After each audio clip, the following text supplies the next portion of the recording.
Hi everyone, so Jain to all, welcome back, welcome to the Journey Extraordinary. I Ajay Singh Rajput, UPSC CDS All India Rank 1. Welcome you all back to the Journey Extraordinary. So this particular video is very important. As you know कि आपके 31st को exam है सभी का, 31st जन को सभी का एफकेट एग्ज़ाम है. मतलब कल कल का और दिन है और 31st को फिर आपको एफकेट का एग्ज़ाम देना है. इस बार आपके एज यू नो कि स्पेशली हो रहा है भाई, सभी का एक ही दिन एग्ज़ाम हो रहा है. एंड काफ़ी इंपॉर्टेंट मैं इसके अंदर आपके टिप्स देने वाला हूँ जो सभी आपको क्या करनी है भाई, फॉलो करनी है.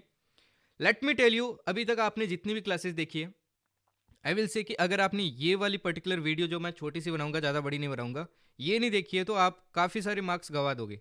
बिकॉज देखो यार, एक्सपीरियंस बहुत इंपॉर्टेंट होता है कि कैसे अपने को पेपर अटेम्प्ट करना है, क्या क्या अपने को गलतियां नहीं करनी है, क्या अपनी स्ट्रेटेजी होनी चाहिए पेपर अटेम्प्ट करने की. वो सारी चीज़ें मैं इसमें डिस्कस करूंगा. ये भी डिस्कस करूंगा क्या क्या आपको लेके जाना है, पेपर कैसे अटेम्प्ट करना है, क्या स्ट्रेटेजी होनी चाहिए. तो ज़्यादा बड़ी वीडियो नहीं है, छोटी सी वीडियो है, बट सारी की सारी इंपॉर्टेंट चीज़ें. लेट मी टेल यू, अगर ये वीडियो देख के जाते हो ना तो आपका मार्क्स, अगर सपोज करो कि 130 समथिंग आ रहा है, तो आराम से आपका 20 से 25 नंबर बढ़ जाएगा. ठीक है ना. बिकॉज यार देखिए, ये भी स्ट्रेटेजी अपने पास होनी चाहिए कि पेपर कैसे अटेम्प्ट करना है, क्या पहले अटेम्प्ट करना है, क्या नहीं करना है, वो भी अपने को पता होना चाहिए. किस में रिस्क लेना है, कितना नहीं लेना, वो भी पता होना चाहिए. क्या टारगेट स्कोर होना चाहिए और क्या क्या अपने को डॉक्यूमेंट्स लेके जाने, वो भी मैं बताऊंगा. इस बार आपको बताया भाई, आपका एक ही शिफ्ट में, मतलब एक ही शिफ्ट इन द सेंस कि एक ही दिन के अंदर एक ही बार में आपका क्या हो रहा है, पेपर हो रहा है. तो नॉर्मलाइजेशन जैसा तो कोई सीन नहीं है. एंड लेवल भी थोड़ा बहुत ऊपर नीचे उसके हिसाब से देखने को मिलेगा. ठीक है. तो उसी के बारे में अपन डिस्कस करने वाले हैं. एंड इस बार क्या ज़्यादा हैंडसम दिख रहा हूँ क्या भाई? एआई का कमाल है, हैंडसम वगैरह कुछ नहीं है. ठीक है ना. ओके, स्पेशली मेरे को पता है बैच वालों का कमेंट आएगा इस चीज़ पे. तो भाई, एआई का कमाल है और कुछ नहीं है. ओके, चलिए स्टार्ट करते हैं बिना कोई टाइम वेस्ट के. एज यू नो कि मैं कोई बकवासबाजी इसके अंदर करूंगा नहीं, डायरेक्टली आपके जो फैक्ट वाली चीज़ें हैं उनके बारे में बात करूंगा. ओके, तो इस वीडियो को चाहे आप 1.5x पे देख लेना, बट इसको देख के जरूर जाना. ठीक है ना, क्योंकि इसको देखना बहुत जरूरी है. ओके. नाउ सबसे पहले मैं बात करूंगा थिंग्स टू टेक. क्या क्या आपको कैरी करना है एग्जाम हॉल के लिए, उसके बिना आपको दिक्कत हो सकती है. देखो, पहली चीज़, सबसे पहली चीज़ है आपको एडमिट कार्ड कैरी करना है. अब एडमिट कार्ड है, क्या वो ब्लैक एंड वाइट में लेके जाना है या फिर कलरफुल लेके जाना है? सी देखो, ब्लैक एंड वाइट आप लेके जा सकते हो, कोई दिक्कत नहीं है, अलाउड है. ठीक है ना, उसमें कोई इशू नहीं होने वाला है. बट अगर कलरफुल लेके जाओगे तो यहाँ पे ज़्यादा बेटर रहेगा. रीज़न देखो मैं बताता हूँ इसका क्या है. कलरफुल वाला होता है, उसका थोड़ा क्वालिटी ठीक रहता है. अदरवाइज ये भी आप अवॉइड कर सकते हो. मैं तो देखो पिछले वाले में ब्लैक एंड वाइट ही लेके गया था, तो आप ब्लैक एंड वाइट लेके जा सकते हो, कोई दिक्कत नहीं है. कलरफुल का सिर्फ इतना है कि वो अच्छे पेपर के अंदर आपको निकाल के दे देता है, तो क्वालिटी अच्छी रहती है पेपर की. एंड इज यू नो कि आपको एडमिट कार्ड संभाल के रखना पड़ता है अनटिल आपका जो AFSB वगैरह वो प्रोसेस पूरा खत्म ना हो जाए. ठीक है ना. तो ये एडमिट कार्ड आपको संभाल के रखना है. ठीक है ना. उसी हिसाब से चाहे ब्लैक एंड व्हाइट में निकलवाओ चाहे कलरफुल में निकलवाओ, कोई इशू नहीं है, आप किसी में भी निकलवा सकते हो. तो एडमिट कार्ड आपको लेके जाना है. सेकेंड चीज़, आईडी प्रूफ. देखिए, जब आपने फॉर्म फिलअप किया होगा तब दो आईडी मांगी थी. एक तो आईडी प्रूफ मोस्टली सभी लोगों ने आधार ही डाला होगा. ठीक है. एक तो वो आधार कार्ड आपको लेके जाना है. देखना आपके एडमिट कार्ड में क्या क्या आईडी मेंशन है. आप एडमिट कार्ड खोलोगे, जैसे ये एडमिट कार्ड है, ठीक है, इसके देखिए इधर सेक्शन में आपके क्या लिखे होंगे, दो आपकी प्राइमरी आईडी और आपकी आपकी सेकेंडरी आईडी लिखी होगी. तो प्राइमरी आईडी भी लेके जानी है और ये सेकेंडरी आईडी भी ले जाना बहुत ज़्यादा इंपॉर्टेंट है. काफ़ी बच्चे काफ़ी टाइम आपके क्या करते हैं, ये वाली चीज़ नहीं लेके जाते हैं. एंड एट द एंड क्या होती है, दिक्कत होती है. वो बोलते हैं कि ऑनलाइन वगैरह कैसे भी करके मंगवाओ, तभी हम आपको बैठने देंगे, वरना नहीं बैठने देंगे. तो ऐसी गलती मत करना. दोनों आईडी आपको लेके जानी है. ठीक है ना. दोनों, दूसरी आईडी मोस्ट प्रोबेबली काफ़ी लोगों की पैन कार्ड होगी, कुछ और भी हो सकता है, किसी का ड्राइविंग लाइसेंस भी हो सकता है, किसी का कुछ और भी हो सकता है. जो भी आपने फिल किया एडमिट कार्ड में मेंशन है वही लेके जाना है, कुछ और आपको अलाउ नहीं होगा. थर्ड थिंग, इन केस अगर आपके आईडी कार्ड वगैरह है, इनमें कुछ ना कुछ मिसमैच वगैरह है, जैसे हो सकता है नेम वगैरह में, स्पेलिंग वगैरह में कुछ मिसमैच है, उस केस में आप एक थर्ड आईडी भी लेके जाना, सिर्फ उस केस में. जनरली इसमें आपको 10th की मार्कशीट लेके जानी है. ठीक है ना. ओके. उस केस में आपको 10th की मार्कशीट भी लेके जानी है. ओके. फोर्थ चीज देखिए, आपको लेके जानी है 2 पासपोर्ट साइज फोटोज. अब देखिए, ये फोटोज आपको ट्राई करना कि जो आपने एडमिट कार्ड में उस टाइम आपने लगाई थी वही फोटो आप लेके जाओ. ठीक है. सेम फोटो लेके जाओ. बट इन केस अगर आपके पास वो नहीं है, देखो यार वैसे तो कल का टाइम आप निकलवा सकते हो, कोई दिक्कत की बात नहीं है, आलसी मत बनना. ठीक है, कोई इशू नहीं होगा. बट इन केस अगर आपके पास वो फोटोज नहीं है, आप बाद में देख रहे हो मेरी वीडियो, तो आपके पास दूसरी फोटो है तो वो लेके जाना, वो भी चल जाती है। बस वो थोड़ा सा कभी कभी कह देते हैं, बट ये चल जाती है, इसमें कोई दिक्कत नहीं है। 2 फोटोज लेके जानी है। एक फोटो तो आपको क्या करनी पड़ेगी, एडमिट कार्ड में चिपकानी पड़ेगी। एक पेन भी लेके जाना। जनरली देखिए पेन दे दिए जाते हैं, बट अगेन एडमिट कार्ड में इंस्ट्रक्शन है, इस बार आपकी नई ऑर्गेनाइजेशन एग्जाम करवा रही है, तो आप एक पेन, बॉल पेन भी लेके जाना, चाहे ब्लू लेके जाओ चाहे ब्लैक लेके जाओ, दोनों में से कोई सा भी लेके जा सकते हो, ठीक है। तो ये सारी चीज़ें आपको लेके जानी है, ठीक है ना भाई। ये सारी की सारी चीज़ें आपके पास होनी चाहिए अगर आपको एग्जाम हॉल में बैठना है।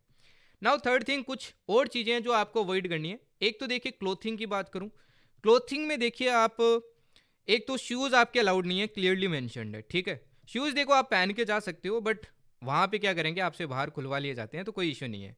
अदरवाइज स्लीपर्स पहन के जा सकते हो। देखो यार, जहाँ पे ठंड नहीं है वहाँ पे आई विल से कि स्लीपर पहन के जाना कोई दिक्कत की बात नहीं है, बट जहाँ पे ठंड है, जैसे कि राजस्थान वगैरह का एरिया हो गया, तो आपकी इन एरिया में क्या करना, आप शूज़ ही पहन के जाना, ठीक है, कोई दिक्कत नहीं है। सेकेंड थिंग, कोई बिलोंगिंग्स मत लेके जाना, कुछ भी मतलब पहन के मत जाना, कड़ा वगैरह कुछ भी मत पहन के जाना। एंड वॉच वगैरह कुछ भी अलाउड नहीं होता है, डिजिटल चीज़ में तो कुछ भी अलाउड नहीं होता है, चाहे एनालॉग वॉच हो चाहे डिजिटल वॉच हो, कुछ भी अलाउड नहीं है, कुछ भी नहीं लेके जाना है। बोतल अगर आपको चाहिए, आपको प्यास लग रही है 2 घंटे के अंदर भी, तो आप क्या कर सकते हो, ट्रांसपेरेंट बोतल लेके जा सकते हो, कोई दिक्कत नहीं है, ठीक है ना। ट्रांसपेरेंट बोतल आपकी अलाउड होती है, इसके अलावा कुछ भी मत लेके जाना।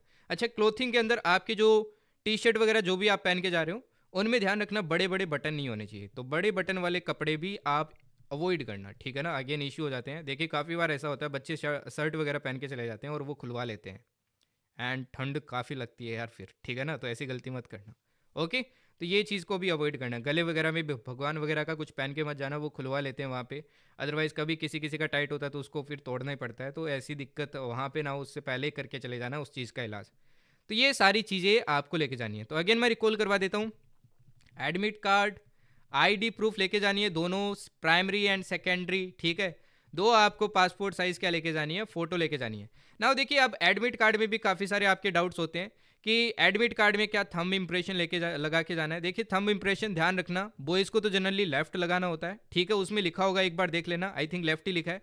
और गर्ल्स को आपके क्या लगाना होता है, राइट लगाना होता है, ठीक है, कुछ उल्टा फुल्टा मत लगा देना। ओके, आप चाहो तो ये घर से लगा के जा सकते हो, अदरवाइज सारे कैंडिडेट ना, मोस्टली कैंडिडेट वहीं जाके लगाते हैं, तो आप वहाँ पे लगा सकते हो, वहाँ पे आपको मिलेगा वो, वहाँ से लगा लेना, मतलब सेंटर के अंदर लगा लेना, कोई इशू नहीं है। साइन घर से करके नहीं जाना है, साइन आपको वहीं करवाएंगे, जनरली आपको एंटर करते ही करवा लेंगे, तो बट वहीं जाके करना, ठीक है ना। ऐसी गलती मत करना कि यहीं से करके करके चले जाओ। बाकी इन्फॉर्मेशन वगैरह, फोटो पेस्ट वगैरह भी आप वहाँ पे कर लेना, कोई दिक्कत की बात नहीं है, ये सारी चीज़ें लेके जाना, वहीं पे कर लेना। फोटो देखिए 3 लेके जाना, बट 2 से काम हो जाता है, 3 लेके जाओगे तो थोड़ा सेफ साइड में रहते हो, ठीक है। तो ये सारी चीज़ें तो आपको लेके जानी है। अब बात करते हैं कि पेपर अटेम्प्ट कैसे करना है, जो कि यहाँ से अपनी टिप्स स्टार्ट होती है, क्या क्या आपको ध्यान रखना है, क्या आपका टारगेट होना चाहिए, कैसे क्या करना है क्या नहीं करना है। Now these things are very very important, चाहे इनको आप 2x पे करके देख लेना, बट अच्छे से देखना, ठीक है। सबसे पहले देखिए, आपने द जर्नी एक्स्ट्राऑर्डिनरी पे भाई मॉक्स दिए होंगे, ठीक है। द जर्नी एक्स्ट्राऑर्डिनरी एप्लीकेशन या फिर आपने वेबसाइट पे मॉक दिए होंगे अपने प्लेटफॉर्म पे। टोटल मैंने 10 मॉक दिए।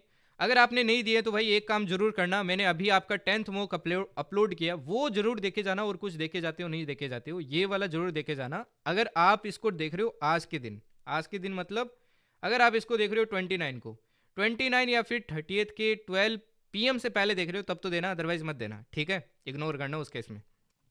तो ये मॉक जरूर जरूर देखे जाना। इसमें जो आपका स्कोर बनता है ना, जो भी स्कोर बनता है, एकदम एकदम ईमानदारी से देना, जो भी इसमें आपका स्कोर बनता है। या फिर आपने ये नहीं दिया अभी तक, आपने जितने भी 9 मॉक दिए, उसका जो एवरेज स्कोर के बेसिस पे आपको क्या करना है, टारगेट सेट करना है सबसे पहली बात तो, ठीक है ना। सपोज करो आपका क्या बन रहा है भाई, स्कोर बन रहा है समथिंग अराउंड आपके 150 या फिर 170 के अराउंड बन रहा है, तो उसी के हिसाब से आपको पहले क्या करना है, एक टारगेट सेट करना है कि मेरे को इतना स्कोर तो मिनिमम करना ही करना है, इसके बिना तो कोई काम ही नहीं होगा। इसी के हिसाब से आपके अटेम्प्ट्स क्या होंगे, डिसाइड होंगे। जैसे कि अगर अपन 150 स्कोर की बात करें, तो 150 में देखिए अटेम्प्ट्स कितने हो जाते हैं, 50। ये होते हैं मिनिमम अटेम्प्ट, ऐसा नहीं है कि इतने अटेम्प्ट करने, ये मिनिमम अटेम्प्ट होते हैं। नाउ देखिए आपके एग्जाम में टोटल क्वेश्चन कितने आएंगे, 300 क्वेश्चन आएंगे, 300 नहीं सॉरी 100 क्वेश्चन आएंगे, 300 नंबर, 100 क्वेश्चन आएंगे, ठीक है। आपको एक टारगेट सेट करना है कि मेरे को इतने मिनिमम क्वेश्चन करने ही करने हैं। ना उसी देखो, मैं क्लियरली आपको चीज़ बता देता हूँ कि अगर भाई 100 क्वेश्चन आ रहे हैं ना, तो आपका रफ टारगेट होना चाहिए कि मेरे को 65 से लेके 70 प्लस क्वेश्चंस करके ही करके आने हैं, ओके।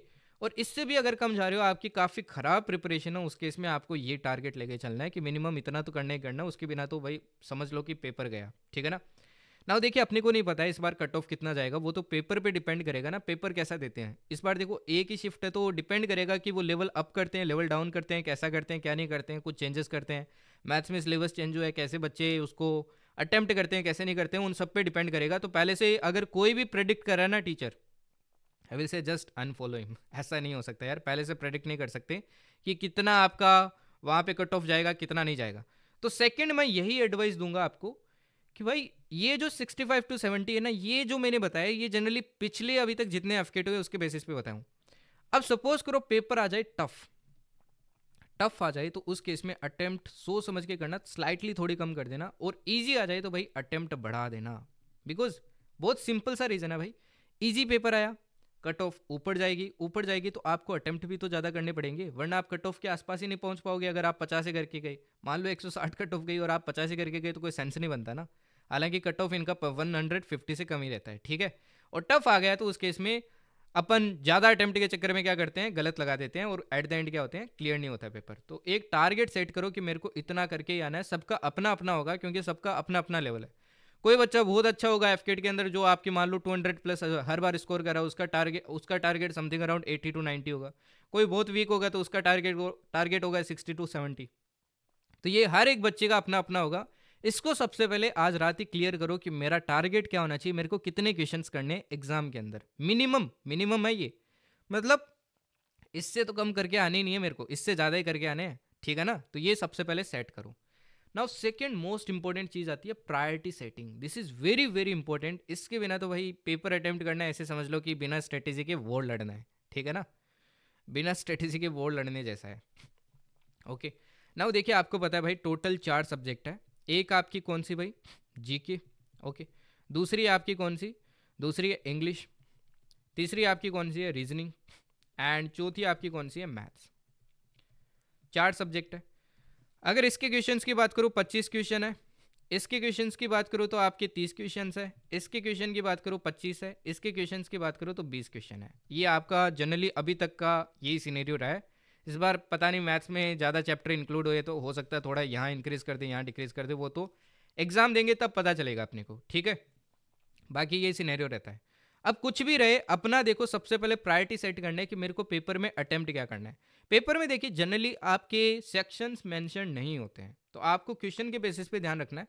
जैसे मान लो पहला क्वेश्चन देखा आपने जीके का है, तो आपको पता है 25 के बाद में डायरेक्ट 26 वाला खोलो, आपको दूसरा सेक्शन पता चल जाएगा।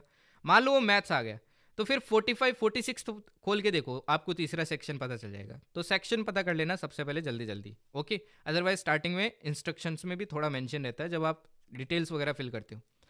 पहली प्रायोरिटी देनी है आपको किसको भाई, जीके को। जीके को सबसे पहले करना है। देखो जीके एक ऐसा सब्जेक्ट है, देखते ही या तो आता है तो आता है, नहीं आता है तो नहीं आता है, तो आपका टाइम कंज्यूम नहीं होगा। दूसरी प्रायोरिटी देनी है आपको किसको, इंग्लिश को। तीसरी प्रायोरिटी देनी है आपको किसको, रीजनिंग को। और फाइनली लास्ट में करना आपको मैथ्स को। चाहे आप मैथ्स में कितने ही धुरंधर क्यों ना हो, कितना ही अच्छा आप परफॉर्म करते हो, मैथ्स यार लास्ट में रखना है, क्योंकि मैथ्स स्टार्टिंग में करोगे थोड़ा सा टाइम कंज्यूम हो गया तो आपका दिमाग खराब हो जाएगा। एंड स्लाइटली थोड़ा सा एफकेट का पेपर आपको पता है लेंथ ही आने लगा है, ठीक है ना। तो ऐसी गलती मत करना ना। देखिए इसके लिए आप एक टाइम सेट करके रखो। देखो जीके के 25 क्वेश्चन है, आपका टारगेट होना चाहिए 10 से 12 मिनट के अंदर ये सेक्शन मेरे को खत्म करना है एनी हाउ। तो स्टार्टिंग से ही आपको एकदम स्पीड में रहना है, एकदम सुपर फास्ट रहना है, ठीक है ना। एकदम वंदे भारत की तरह भागना है भाई, स्लो नहीं चलना है, ओके। स्लो चलोगे तो आगे जाके दिक्कत होगी। स्टार्टिंग से पहले क्वेश्चन से एकदम फास्ट चलना है, ऐसे समझ के चलो कि आपकी बहुत कम टाइम आपके आपके पास। अब स्क्रीन पे देखो कॉर्नर में यहाँ पे एक टाइमर चलता होगा, ठीक है ना, वो रिवर्स में चलेगा, टोटल 120 मिनट का, ओके। उसमें आपको दिखेगा कि आपने 25 क्वेश्चन कर लिए और 10 ही मिनट पूरे में। तो एक माइंड के अंदर आएगा अभी भी 110 मिनट बाकी और 75 क्वेश्चन, तो मतलब बहुत जल्दी पेपर हो जाएगा। ऐसा नहीं होगा। ये अगेन एक टिप है, ऐसी गलती मत कर देना, ठीक है ना। ऐसी गलती मत कर देना, क्योंकि ये माइंड कहता है अपने को कि यार बहुत टाइम है, बट बहुत नहीं होता है, ये बहुत कंज्यूम करने वाला है, ठीक है। तो सबसे पहले 10-15 मिनट 12 मिनट में इसको खत्म करो। फिर इंग्लिश पे आपको टारगेट करना है। इंग्लिश के लिए देखिए आपको टारगेट रखना है 15 से 20 मिनट, सबसे ज़्यादा से ज़्यादा देखो 20 मिनट, उससे ज़्यादा नहीं। ना देखिए इंग्लिश को 2 सेक्शन में डिवाइड करना। एक तो रीडिंग पोर्शन होगा, रीडिंग प्लस ग्रामर, ठीक है। और दूसरा होगा आपके वोकेब वाला। वोकेब के देखिए जनरली 15 क्वेश्चन होंगे। अब ये 15 क्वेश्चन है ना वोकेब वाले, ये तो ऐसे है ना भाई, आते हैं तो आते हैं, नहीं आते तो नहीं आते हैं। इनमें एलिमिनेशन लगना भी बहुत कम होता है आपके वोकेब वाले में, स्पेशली एफकेट में। ये 15 क्वेश्चन में अगेन टाइम वेस्ट मत करना, इनको आपको मोस्ट प्रोबेबली 5 से 7 मिनट में ख़त्म कर लेना। बाकी जो टाइम रहता है ना आपके 13 से 15 मिनट, वो इसमें देना, ठीक है। 12 से 15 मिनट आपको इसमें देना है, जल्दी जल्दी करना है, एकदम फास्ट, ठीक है। फिर देखिए रीजनिंग की बात करें तो रीजनिंग को आपको कितना टाइम देना है, इसको देना आपको 20 से 25 मिनट, ओके। 20 से 25 मिनट आपको रीजनिंग को देना है। एंड इसके बाद में देखिए आपके पास टाइम कितना बचेगा, अगर मैं इसका 10 मिनट लूँ, इसका 20 लूँ, 30, और यहाँ पे देखिए अगर 25 मिनट लूँ तो 55 मिनट यूज़ हो गया, 65 मिनट रह गया। 65 से 35 मिनट आपको इसको देना है, 35 से 40 मिनट। अच्छा, आप बोलोगे सर अब बाकी के टाइम का क्या करेंगे फिर। देखिए बाकी का जो टाइम बचता है ना, 20-25 मिनट जितने भी बचते हैं, इसके लिए आपको क्या करना है, रीसाइकिल में मतलब रीचेक में आपको क्या करना है, यूज़ करना है, ठीक है, ओके। नाउ देखिए ये थर्ड जो मैं टिप आपको बता रहा हूँ, पहली बात तो ये प्रायोरिटी माइंड में बिठा लेना कि आपको इसी ऑर्डर में क्या करना है, पेपर को अटेम्प्ट करना है, कोई ऑर्डर चेंज मत करना, ठीक है। आपकी मैथ्स कितनी भी स्ट्रॉन्ग हो, रीजनिंग कितनी भी स्ट्रॉन्ग हो, ठीक है। नाउ फिर आता है साइकिल एंड रीचेकिंग। हमेशा पेपर को 2 साइकिल में करो, मिनिमम 2 साइकिल में करना ही करना है। साइकिल का मतलब ये जो मैंने पहले बताई है ना, इसको बोलते हैं फर्स्ट साइकिल। ये जो लास्ट में 20-25 मिनट बचते हैं, इसको बोलते हैं अपन रीसाइकिल, ठीक है, ओके। अब पहली साइकिल में क्या करने हैं, आपको वो क्वेश्चन जल्दी जल्दी करने हैं जो देखते ही आपको आ रहे हैं। मान लो जीके के अंदर कोई क्वेश्चन है, वो आपको नहीं आ रहा है, बट अगेन आपका माइंड कहेगा तुक्का मारते भाई, एक बार तुक्के के लिए नहीं सोचना है, आप आगे बढ़ो, ठीक है ना। तो पहली साइकिल वो हो जाएगी, देखते ही जो आ रहा है उसको टिक, ये वाली। मैथ्स में भी बहुत से क्वेश्चन ऐसे होंगे जो आपको आते हैं बट काफ़ी लेंथे हैं, उनको लीव करो, ईगो पे मत लो, आगे बढ़ो। सेकेंड साइकिल में आपको क्या करना है, ये जो क्वेश्चंस आपने छोड़े हैं इनको चेक वगैरह करना है, इनको आपको क्या करना है, सोल्व करना है, ठीक है। तो सेकंड साइकिल में आपको क्या करनी है, रीचेकिंग करनी है और इन क्वेश्चंस को सोल्व करना है। ये है टिप नंबर 3, ये तीनों चीज ध्यान रखना, ओके। अब देखिए स्कोर बूस्ट करने के लिए और क्या क्या टिप्स है। पहली जो चीज मैंने बताई, राइट प्रायोरिटी। प्रायोरिटी एकदम सही रखना भाई। सबसे पहले क्या करना है, जीके, फिर क्या करना है, इंग्लिश, फिर क्या करना है आपको, फिर करना है रीजनिंग, रीजनिंग के बाद में क्या करना है आपको, मैथ्स करना है, ठीक है। अब देखो ये सारी चीजें मैंने करवाई है आपको, मैथ्स, रीजनिंग, जीके, है ना। इंग्लिश में मैंने थोड़ा कम करवाया है, बाकी सारी चीजें आपको यूट्यूब पे मैंने अच्छे से करवाई है, ठीक है। इसके बाद में देखिए नेक्स्ट जो इंपॉर्टेंट टिप आती है, ओवर अटेम्प्ट एंड नेगेटिव्स। ये काफ़ी अच्छे अच्छे बच्चों का सिलेक्शन खा जाता है।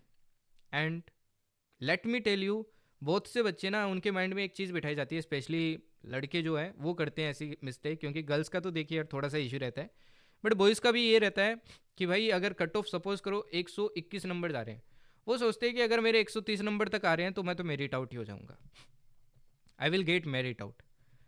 देखिए अगर आप मेरे चैनल से जुड़े हुए थे तो रिसेंटली आपकी मेरिट लिस्ट आई थी, 121 वाले जो कट ऑफ गया था उस एफकेट के, और एक बच्चा था जिसका स्कोर था 129 something, and he got all India rank 110, ठीक है। मतलब 110 ऑल इंडिया रैंक आई उसकी एफकेट के अंदर। नाउ ये इतने कम स्कोर के साथ कैसे आ गए, because he perform well in the AFSB.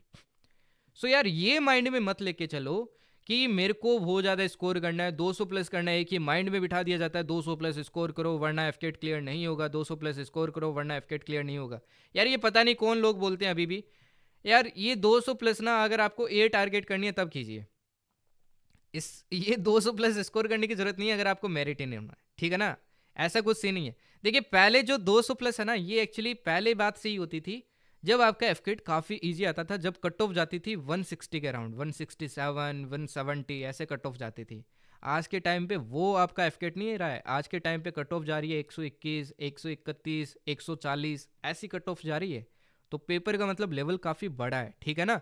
तो ओवर अटेम्प्ट मत करना, नेगेटिव्स मत लगाना, ठीक है ना। नेगेटिव्स को अवॉइड करो भाई, क्योंकि नेगेटिव देखो आप जो 3 मार्क्स अज्यूम करते हो वो तो जाते ही जाते हैं, साथ में -1 भी लगाएगा, तो 4 नंबर जाते हैं एक साथ में, ठीक है ना। 3 तो आपने जो अज्यूम कर लिया कि करेक्ट है, और एक -1 क्या जाता है जो नेगेटिव लगाएगा ये। तो ओवर अटेम्प्ट मत करो, जो आते हैं वो करो, ठीक है। कुछ क्वेश्चंस में आप चांस ले सकते हो, वही आता है आपका नेक्स्ट तुक्काबाजी। ना प्योर तुक्काबाजी नहीं करनी है, इररेस्पॉन्सिबल तुक्काबाजी नहीं करनी है, आपको सेंसिबल तुक्काबाजी करनी है। सेंसिबल तुक्काबाजी कैसे, जैसे सपोज करो 4 ऑप्शन है ए बी सी डी, आपको पता है ए नहीं होगा बी नहीं होगा, 2 ऑप्शन बच गए, इस केस में आप तुक्का लगा सकते हो। अगर 3 ऑप्शन बच गए तो आप तुक्का मत लगाना यार, और क्लियरली आपको पता होना चाहिए ये 2 तो होंगे होंगे नहीं, तभी आप तुक्का लगा सकते हो, अदरवाइज तुक्का मत लगाना, ओके। कुछ लोग आपको ये भी बोलेंगे कि भाई जैसे 100 क्वेश्चन है, 100 के 100 अटेम्प्ट करो। ये गलती मत करना यार, बिल्कुल भी मत करना। जिनका बहुत हाई स्कोर आ रहा है ना, 200 प्लस समथिंग आ रहा है, वो कर सकते हैं ऐसी चीज़, क्योंकि यार वो रिस्क लेते हैं तो चलता है। बट पहले से ही यहाँ पे अटके पड़े हैं, इतने इतने अटेम्प्ट कर दोगे, 90 अटेम्प्ट करो, 80 अटेम्प्ट करो, 100 अटेम्प्ट करो। नहीं भाई, अपनी कैपेबिलिटी के हिसाब से डिसाइड करना है मेरे को कितना अटेम्प्ट करना है अगर पेपर निकालना है तो, वरना दिक्कत हो जाएगी। गर्ल्स के केस में देखिए थोड़ा सा यार ज़्यादा रखना, थोड़ा सा ज़्यादा रखना, ठीक है ना, attempt. Okay, specially non tech वाले। टेक वाले में उतना इश्यू नहीं होगा, बट नॉन टेक गर्ल्स आप थोड़े से ना थोड़ा सा ज़्यादा रखना। मतलब जो मैं बता रहा हूँ उससे 10 क्वेश्चन आप ही रखना, 5 से 10 क्वेश्चन, क्योंकि यार आपका कट ऑफ मेरिट आउट का सीन क्या होता है, थोड़ा ज़्यादा होता है, ठीक है। तो ये तुक्काबाजी वगैरह मत करना, प्योर तुक्काबाजी। Fair attempt section wise. अब देखिए सेक्शन वाइज में मैं बता देता हूँ जनरली फेयर अटेम्प्ट क्या रहना चाहिए। अब ये वेरी कर सकता है यार, फिक्स नहीं है, ठीक है। किसी का हो सकता है मैथ्स बहुत स्ट्रॉन्ग है, किसी का हो सकता है जीके बहुत स्ट्रॉन्ग है, किसी का बहुत है इंग्लिश बहुत अच्छा स्ट्रॉन्ग है। अब ये मेरे बेसिस पे मैं बता रहा हूँ। जैसे देखिए अगर मैं जीके की बात करूँ, तो फेयर अटेम्प्ट की बात करूँ तो 10 से 15 क्वेश्चन अगर आप अच्छे अटेम्प्ट कर रहे हो तो I think this is a fair attempt. अब देखिए बहुत ज़्यादा ईजी आ गया तो ये 18-20 तक भी जा सकता है। ओके, अगर मैं इंग्लिश की बात करूँ, इंग्लिश में वोट आई फील कि 18 से 22 क्वेश्चन आपका फेयर अटेम्प्ट है। मतलब ये करेक्ट वाले बता रहा हूँ, इतने तो आपको करेक्ट करके ही आने हैं, ठीक है। अगर मैं रीजनिंग की बात करूँ, रीजनिंग में देखिए 25 क्वेश्चन है, वोट आई थिंक कि आपके 18 से 22 क्वेश्चन फेयर अटेम्प्ट है। और मैथ्स की अगर मैं बात करूँ तो मैथ्स में आपका फेयर अटेम्प्ट होता है लगभग 15 से 18 क्वेश्चन। ये फेयर अटेम्प्ट बता रहा हूँ। अब ये वेरी कर सकता है स्टूडेंट टू स्टूडेंट, किसी का मैथ्स आपका वीक हो सकता है, जीके स्ट्रॉन्ग हो सकता है, तो उसका जीके बढ़ जाएगा, मैथ्स आपका कम हो जाएगा। तो ये फेयर अटेम्प्ट तो आपको रखना ही रखना है, ठीक है, अगर बहुत अच्छा स्कोर करना है। Next thing is ego versus smartness. यार कोई भी क्वेश्चन मैथ्स के अंदर, specially maths and reasoning, ego पे मत लेना, ये बहुत होता है। जैसे सपोज करो रीजनिंग जनरली ज़्यादा इजी होती है, कोई क्वेश्चन है उसमें मान लो आपकी डिकोडिंग का जैसे सीरीज का क्वेश्चन आ गया 2, 5, 11 ऐसे करके, ठीक है, नेक्स्ट नंबर निकालना, आपका नहीं निकल रहा, आप टाइम लगाते जा रहे हो, लगाते जा रहे हो, लगाते जा रहे हो, और फर्स्ट साइकिल चल रही है। ऐसी गलती मत करना, क्योंकि पेपर छूट जाएगा। एंड एट द एंड जो आते होंगे ना, आगे पता चलेगा इजी इजी है, वो भी आप नहीं कर पाओगे because of this pressure, pressure handle नहीं कर पाओगे, ठीक है ना। तो ये गलती मत करना। एक कोई क्वेश्चन जो आपके विथ इन 1 से 2 मिनट में नहीं सॉल्व हो रहा है, प्लीज उसको लीव करो, लीव इट। लास्ट में ट्राई करना ना यार, लास्ट में पूरा टाइम पड़ा है, वो 25 मिनट रखे हैं ना, वो इसी के लिए रखे हैं, उसमें ट्राई करना, ठीक है ना। मार्क फॉर रिव्यू, एक देखिए ये ऑप्शन रहता है और काफ़ी कम बच्चे इसको यूज़ करते हैं, mark for review. This is very important यार, इसका यूज़ किया करो एग्जाम में। देखिए कोई क्वेश्चन है, ये क्वेश्चन है, इसके 4 ऑप्शन है ABCD, ठीक है, स्पेशली फ्रेशर के लिए। आपको लगता है कि ए ऑप्शन हो सकता है, बहुत हाई चांस है आपकी, मतलब लोग आप इसी पे करने वाले हो, तो आप इसको टिक कर दिया करो, साथ में यहाँ पे कर दिया करो मार्क फॉर रिव्यू। ओके, अब लास्ट में जब वापस चेक करो तो ये मार्क फॉर रिव्यू वाले डायरेक्ट क्वेश्चन आप चेक कर लिया करो कि ये क्वेश्चन मेरे को क्या करना है क्या नहीं करना है, फिर डिसीजन लिया करो, फाइनल डिसीजन, ठीक है। अगर मान लो आपका सबमिट हो गया, आपके पास टाइम ही नहीं बचा, तो क्या ये क्वेश्चन सेव होगा? हाँ, ये आंसर आपका सेव होगा, ठीक है ना। अदरवाइज आपको कोई क्वेश्चन है जो बिल्कुल ही नहीं आ रहा है, तो उसमें क्या कर दो, मार्क फॉर रिव्यू कर दो सिर्फ, और उसमें कुछ टिक मत करो, उसमें आपका आंसर फिर सेव नहीं होगा, जो भी आंसर है, ठीक है ना। And final thing is multiple approach. यार कोई क्वेश्चन मैथ्स का नहीं हो रहा है तो, या रीजनिंग का नहीं हो रहा है, तो उसमें डिफरेंट अप्रोच लगाओ। जैसे कि स्पेशली मैथ्स के अंदर, मैथ्स में कोई क्वेश्चन नहीं हो रहा है तो पहले तो क्वेश्चन से ट्राई करो, ऑप्शन से ट्राई करो, या फिर कोई अप्रोक्सीमेशन से हो रहा है, कुछ थोड़ा रफ आइडिया लगाने से हो रहा है तो उससे करो यार, ठीक है ना। तो ये सारी चीज़ें आप क्या कर सकते हो भाई, ट्राई कर सकते हो एग्जाम में स्कोर को बूस्ट करने के लिए। ओके, अब फिर आती है finally final call to my future cadets. देखिए मैं आपको पिछले काफ़ी महीने से एफकेट के लिए पढ़ा रहा हूँ, ठीक है। And remember this is a test of your dedication, your smartness, hard work, discipline and consistency. देखिए अगर आप ऐसी एलीट फोर्स को ज्वाइन कर रहे हो, एयरफोर्स जैसे एलीट फोर्स को ज्वाइन कर रहे हो, तो ये सारी चीज़ें आपके अंदर चाहिए। अब being a defence aspirant, and आप सब भी डिफेंस एस्पिरेंट हो, आपको पता होगा OLQs रिक्वायरमेंट होती है। देखिए ये एग्ज़ाम ना सिर्फ आपका ऐसा नहीं है कि सिर्फ एक थियोरेटिकल एग्ज़ाम है, ये कहीं ना कहीं आपकी स्मार्टनेस वगैरह भी चेक करता है, आपकी OLQs भी कहीं ना कहीं क्या करता है, चेक करता है कि आप कितना कंसिस्टेंट थे अपने टारगेट्स वगैरह से लेके, कितना डिसिप्लिन थे आप, क्या आपने पिछले 6 महीने में मेहनत की या नहीं की। अगर नहीं की तो यार देखो आप किससे चीट कर रहे हो, आप खुद से चीट कर रहे हो, ठीक है ना। देखिए काफ़ी एक मार्केट में चलती है चीज़, क्या चलती है भाई, कि वन शॉट करो और पेपर निकालो, है ना, वन शॉट करो पेपर निकालो योजना। यार ये योजना से दूर रहा करो, मैं हमेशा आपको बोलता हूँ। If you are serious about your goal, कोई सा भी एग्ज़ाम हो, चाहे कोई सा भी एग्ज़ाम हो, तो यार वन शॉट से पेपर नहीं निकलता है। चीज़ों को बेसिक से आपको करना पड़ेगा, जीरो से करना पड़ेगा। जीरो से ही कोई हीरो बन सकता है, ठीक है ना। डायरेक्ट वन शॉट से निकालते तो सभी वन शॉट ही कर लेते ना। सब कोर्स निकाल के क्यों बैठे फिर? एक आप खुद सोच के देखो ना, अगर वन शॉट से सारा काम हो रहा था तो कोर्स निकालने की क्या जरूरत थी? वन शॉट से सारे पेपर निकाल लेते। ओके, तो यार ये वन शॉट वाला चक्कर छोड़ो। मैंने आपको मैथ्स देखो कितने लेक्चर्स करवाए, काफ़ी सारे लेक्चर्स करवाए, 20+ लेक्चर्स करवाए, हर एक चैप्टर आपको मैंने सॉल्व करवाया है। तो वो करवाने के पीछे यही था कि यार आपका एक बेसिक बिल्ड हो, आपके हर एक चैप्टर के बारे में आपको पता चले। फाइनली जो मैंने वन शॉट करवाया, एज आई टोल्ड यू कि this is only for revision, nothing else. ये सिर्फ रिवीजन के लिए, और इसमें सिर्फ थोड़े इंपॉर्टेंट क्वेश्चंस होते हैं। बट ये वन शॉट के क्वेश्चन तभी तो कर पाओगे जब आपको यहाँ वाली चीज़ें आएगी। अगर ये नहीं आता है तो ये कैसे कर पाओगे? कोई चांस ही नहीं है ना। तो ये चीज़ को भी थोड़ा माइंड के अंदर रखना आप लोग, ठीक है ना।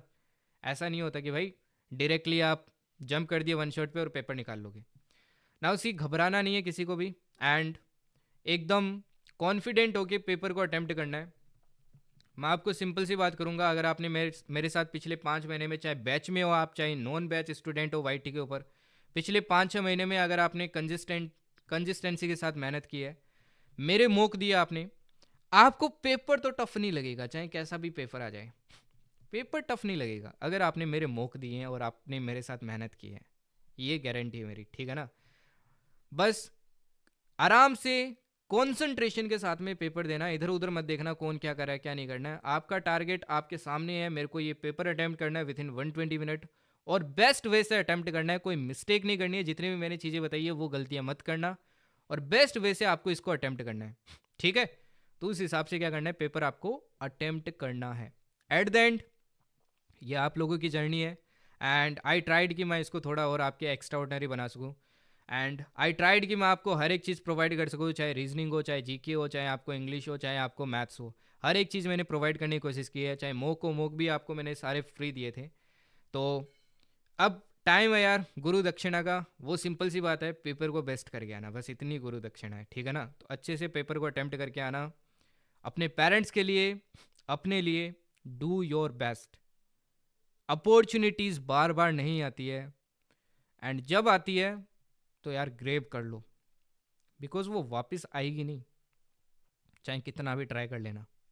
एंड आपको अपॉर्चुनिटी मिल रही है, सो grab it and do your best and score high, ठीक है। बाकी कोई भी दिक्कत हो, कोई भी डाउट हो, मेरे को कमेंट सेक्शन में पूछ लेना। बाकी एज यू नो कि कल आपका जर्नी एक्स्ट्रा ऑर्डनरी पे अपन, कल मैं टाइम बताऊंगा आपको, इसी चैनल पे बताऊंगा। लिंक इसकी मैं कमेंट सेक्शन में पिन कर दूंगा, वहाँ से ज्वाइन कर लेना। उस पर बताऊंगा आपको कि अपन एक लाइव चैट भी करेंगे अपने टेलीग्राम ग्रुप के ऊपर ही, ठीक है ना। तो वहाँ पे भी आप लोग ज्वाइन करके डाउट्स वगैरह अगर कोई रहता है तो आप पूछ सकते हो, ठीक है। 2 घंटे करेंगे अपन, 2 घंटे में जितने कर पाएंगे उतने अपन करेंगे, ठीक है। तो वहाँ पे भी आप चीज़ें पूछ सकते हो, ओके। बाकी जो नेक्स्ट बैच का पूछ रहे हो, एज आई टोल्ड यू कि फरवरी के अंदर आएगा। I will inform year only, और यूट्यूब पे भी इन्फॉर्म कर दूंगा आपके एफकेट का जो भी नेक्स्ट बैच आएगा, okay. So do your best, और बेस्ट ही करके आना यार, एंड डरना मत। पेपर जो मोक है उससे काफ़ी इजी आएगा, एंड मोक में अगर आप डिसेंट स्कोर कर रहे हो तो वहाँ पे भी काफ़ी अच्छा स्कोर कर लोगे, ठीक है ना। मोक में देखिए मोस्टली आपके बच्चे पढ़ने वाले ही होते हैं, वहाँ पे काफ़ी सारे बच्चे ऐसे भी होंगे जो पढ़ने वाले नहीं हैं, ठीक है। बस कंसंट्रेट करना वहाँ पे, हर एक चीज़ को अच्छे से अटेम्प्ट करना, okay. Okay then, thank you and जय हिंद।